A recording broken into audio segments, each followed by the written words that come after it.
Hello, folks. I'm here again with some more news here. I hope you all have been having a good day. Um, Wind farm set to be destroyed and converted into coal mines. This is from the Washington Examiner 4 hours ago. A wind farm in Germany is set to be destroyed to make room for the expansion of a coal mine.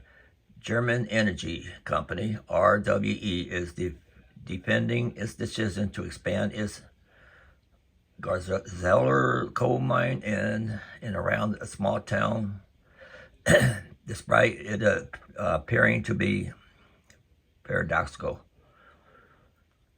We realize this comes from across as paradoxical. RWE spokesman and said in a statement from Fox News.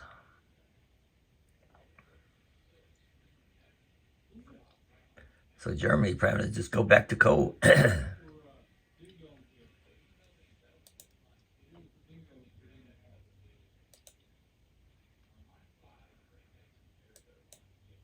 What's this here? Federal judge limits ballot drop box monitoring in Arizona ahead of midterms. Sorry about my throat, people. A sinus been bothering me. See, I read that right. Phoenix, a federal judge granted an emergency order from the bench Tuesday that bans Arizona ballot drop box monitors affiliated with conservative group Clean Elections USA from taking photos of voters while they are within 75 feet of the ballot box. Well, it's about taking pictures of them.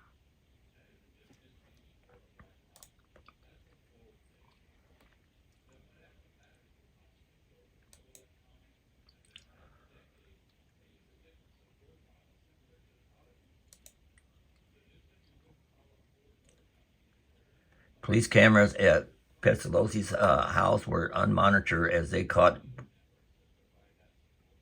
break-in. U.S. Capitol Police, this is from the New York Times. The U.S. Capitol Police security cameras captured the break-in at Nancy Pelosi's San Francisco home last week, in which her husband, Paul, was assaulted, but costly minutes went by before any officer revealed the footage, according to a person familiar with the matter. That's enough of that.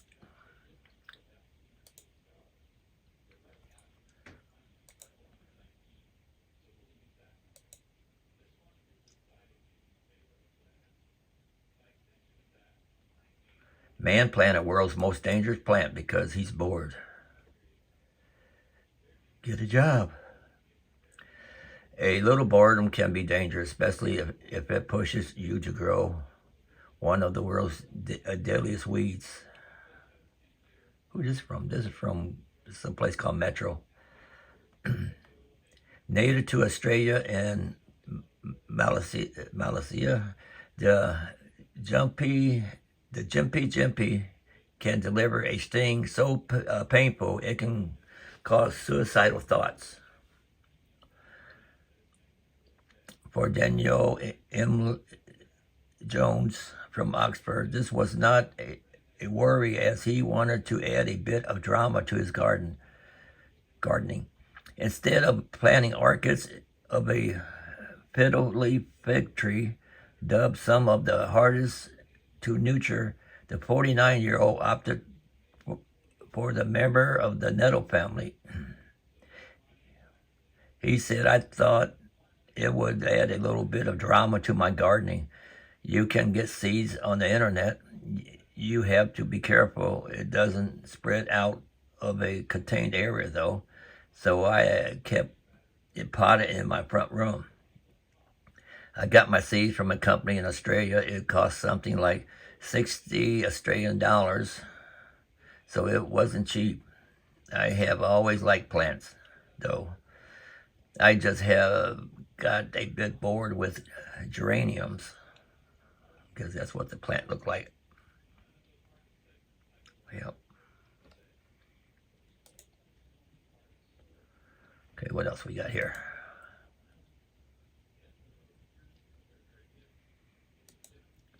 This is from the Telegraph News. Crisis as exceeds death soars to level higher than during COVID pandemic. Essex deaths in England and Wales are currently running higher than the main pandemic years of 2020 and 2021. Figures have shown throughout October there have been an average of 1,564 extra deaths per week, compared to a highly average of just 315 in 2020 and 1,322 in 2021. The largest figures from the Office of National Statistics showed that in the week ending October 21st, there were 1,714 deaths in England and Wales, of which only 469 were due to COVID.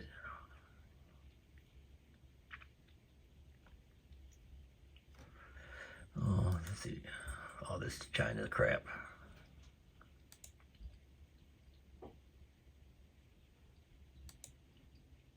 See what this one says.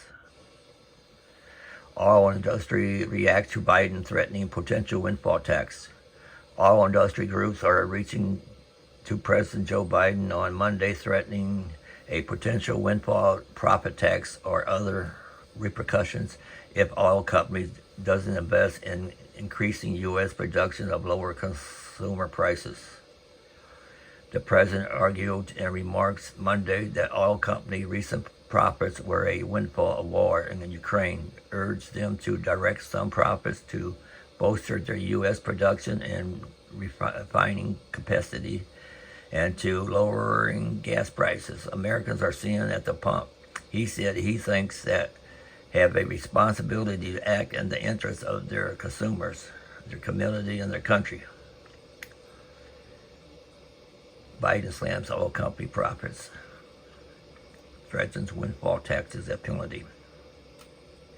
If they don't, they're going to pay a higher tax on their excess profits and face other restrictions, Biden said.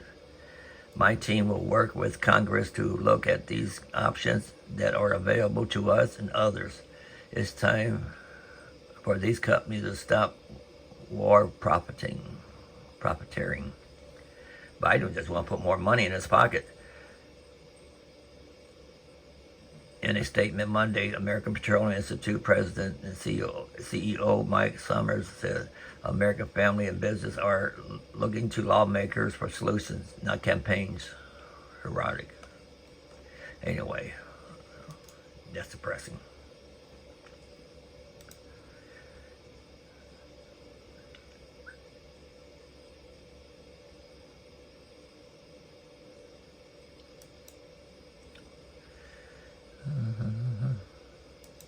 Try to find something worth reading.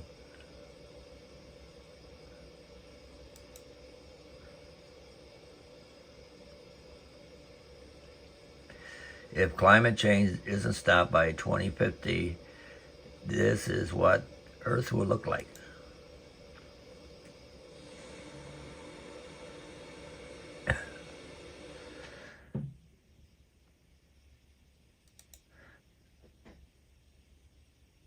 Flooded capital, huh?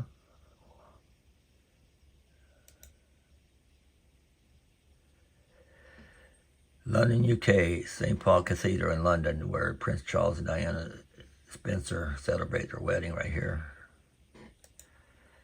This is Hong Kong, China here. This is where Capitol Hill, D.C. And not much reading on that one. Close this out. See what else we got here.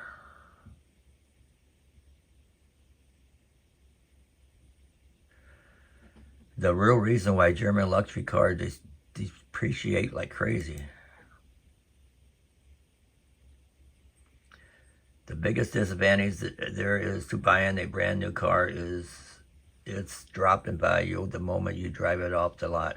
Depreciation or the degree to which a car loses its value over the years is pegged at about 20% of the first year of ownership itself. By the end of a 5-year-long ownership period, the number can be as high as 50 to 60%. Not all the cars depreciate the same. Pickups, SUV, and commuter cars like the Toyota Camry seems to hold their value better compared to luxury cars, especially those wearing the BMW badge. It's largely because with the higher price of luxury cars, there's just more at stake.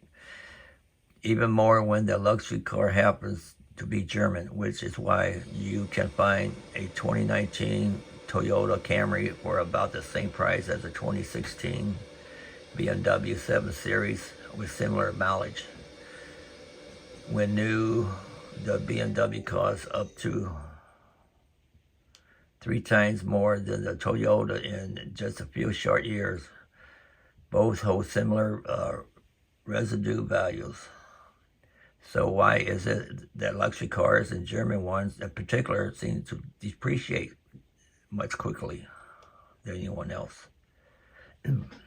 One of the first rules to figure out how bad your new car will be hit by depreciation comes down to good old supply and demand. Sure, most Toyota Camrys get moved every day than BMW 7 Series unit, but more BMW owners are likely to upgrade after 3 years of ownership, making the market oversaturated.